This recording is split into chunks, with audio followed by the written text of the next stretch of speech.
Ha, va nihoyat chaqmoq McQueen topildi.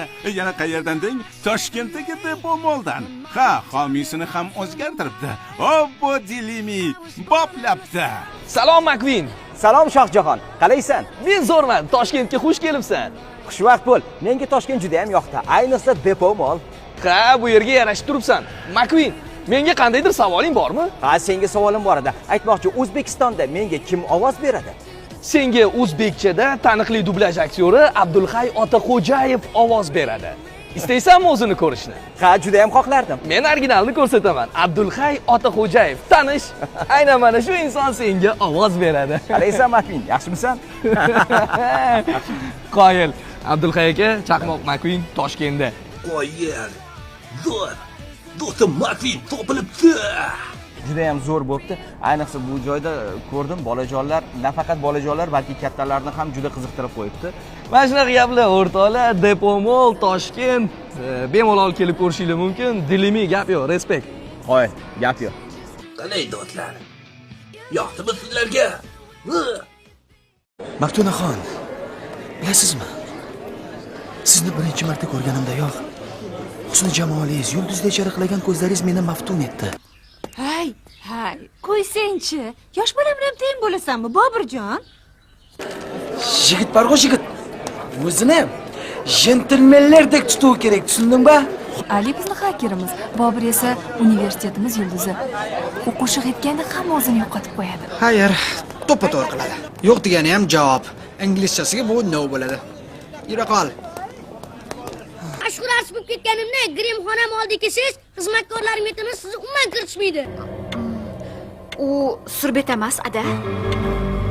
Sevgilim sog'ingan timsoling bo'lib, ishlaringdan sorgan savoling bo'lib, aldasang uvoling bo'lib, ishonib seni bir baxtdan so'radim. Boshladik. Qadrli do'stlar, Qaqajon 1995-yilda taxminan ekranlarga kirib kelgan oqshom ertaklarida va ko'pchilik Qaqajonni kim ekranda jonlantirganini bilmasdi. Yo'lda bitta toshbaqa chuqurlikka tushib qolib, oyog'i osmonga qaragan holda tipirchilab yotgan ekan. Shohida xonim Soliyeva, assalomu alaykum. Va alaykum assalom. Ustoz, yaxshimisiz? Rahmat. Tuzumisiz? Assalomu alaykum. Yoqimli bolalik uchun rahmat. Rahmat. Haliyam qalbimdagi bolalik beg'uborlik uchun katta rahmat. Qaqajon, men seni 3 yoshligimdan boshlab ekranda ko'rganman. Voy, bitta o'pib qo'y. Shohida ham oqshom ertaklarida juda ham ko'plab qo'g'irchoqlarni jonlantirganlar, demak birma-bir hozir borini ko'rsatib ketamiz o'rtoqlar. Keyingi qo'g'irchoq. Nihoyat oqshom ertaklarini boshladik. Voy, kamida 25 yosh o'rtoqlar, kamida agar bundan katta bo'lmasa, restavratsiya qilib turilgan yillar davomida. Kiyimim ham o'zgargan, lekin og'zim, yuzim, ko'zim, burnim o'zgarmagan. Umuman olganda men o'zim ham o'zgarmaganman. Qoyil, va keyingi qo'g'irchoq. Assalomu alaykum, aziz teletomoshabinlar. Va bu qiz Charozxon. Ha, men Charozxonman. Men ham oqshom ertaklarida ko'p ertaklar eshitganman va ko'p ertaklarni bilaman. Aziz tomoshabinlar, sizlarga, hammanglarga sihat, salomatlik, tinchlik, xotirjamlik tilayman. Shohida, bir necha yil bo'ldi kelganingizga oqshom ertaklariga? 1994-yilda kelganman. Qadrli do'stlar, qarang, 31 yil bo'libdi. 31 yil. Ustozimizga katta rahmat. Sog' bo'ling, bolalik uchun rahmat. Rahmat sizga ham, kayfiyat uchun, siz bizni eslaganingiz uchun. Rahmat, xayr. Mehmonga kirib turinglar. Sog'indingmi? Sog'indingmi? Bolaligim seni sog'indim. Hozir siz eshitadigan kuy aynan Muhammadjon Garmon ijodiga mansubligini bilarmidingiz? Originalni ko'rsataman. Marhamat.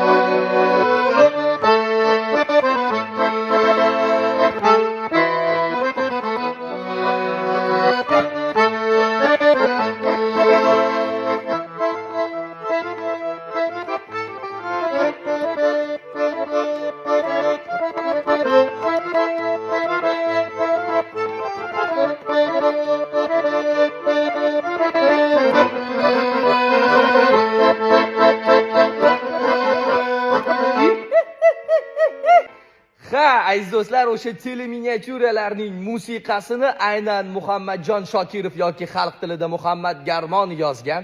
Qanday bo'lgan, ustoz? Endi bu qisqasini gapiraman. 1982-yilda Ergash Karimov ustoz bilan shu televideniyada uchrashib qoldik. Muhammadjon tezda dedi, mana muzika yaratishimiz kerak, miniatyura biz 1-yanvardan boshlab yangi muzika bilan chiqishimiz kerak dedilar. Men aytdim, ustoz dedim, katta bastakorlar bor, kompozitorlar bor desam, ular 2 oy, 3 oyda qilib beraman deyapti. Biz 1-yanvardan chiqishimiz kerak, 25-dekabr. O'rtada 5 kun bor. Sen qilib bera qol dedi. Bo'pti ustoz, qilib beraman siz uchun dedi. Qachon dedi? Ertaga dedim. Og'zimdan lop etib chiqib ketdi. Qo'lni tasha dedi. Qo'lni tashadik. Shu bilan hamma ishimni yig'ishtirib, uyga borib, shu muzika ustida ishladim. Ilhom keldi, yaratib, sozandalarimni chaqirib, yozuvini yozib, ertasiga aytgan vaqtda shunday qilib qo'llariga berdim.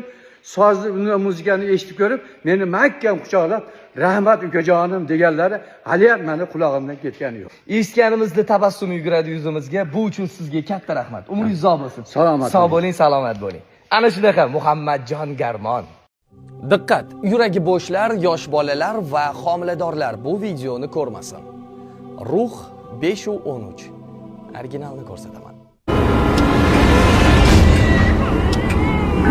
Mana shu filmda hammamizni qo'rqitgan bitta obraz bor, bu Ruxsora obrazi. Xo'sh, mana shu rolni kim ijro etgan? Hozir tanishamiz. Assalomu alaykum. Men Osha, Ruh 5:13da Ruxsora rolini o'ynagan qizman. Ismim Zulxumor. Kino tasvirga olinayotganda shu darajada qo'rqinchli bo'ladi deb o'ylaganmisiz hech? Yo'q. Bu darajada qo'rqinchli chiqadi deb o'ylamaganman. Ikkinchi qismida aynan qanaqa kinoda o'ynayotganim men bilmaganman. Darsi tasodifan bo'lgan. Olib ketib qolishgan syomkaga deb tushunarsiz holat bo'lgan, tushunmaganman. Bu filmni ilk marta tayyor bo'lganda qayerda ko'rgansiz va qanday taassurot bo'lgan? Kinoteatrda birinchi marta juda ham qo'rqinchli bo'lgan. Даже oxirigacha ko'rmasdan chiqib ketganman. Hech afsuslanasizmi shu rolni ijro etganingizdan? Hozirgi kunda yo'q. Oldinlari maktab paytimda, kollej maktab paytimda hamma meni Ruxsora, Ruh 5:13 deb chaqirgan vaqtlari afsuslanganman, xafa bo'lganman. Ko'p maktabga bora olmaganman. Kinoda o'ynagan qiz deb qo'li bilan ko'rsatishardi. Hozir yo'q, afsuslanmayman. Keyin nimaga katta kinolarda ko'rinmadingiz? Nimaga rol o'ynamadingiz?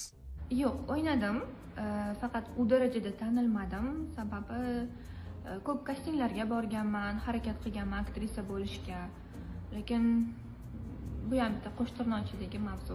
Sizga katta rahmat. To'g'ri, bu aktrisani ko'rsatgan birinchi inson emasman, lekin mening ham o'ziga yarasha obunachilarim, muxlislarim borligini bilaman, oz bo'lsa ham. Va aynan mana shu suhbat sizga yoqdi degan umiddaman. Buni like yoki kommentariya bilan ifoda qilsangiz bo'ladi. Ismim Shohjahon Karimov. Sizning shoh layfingiz.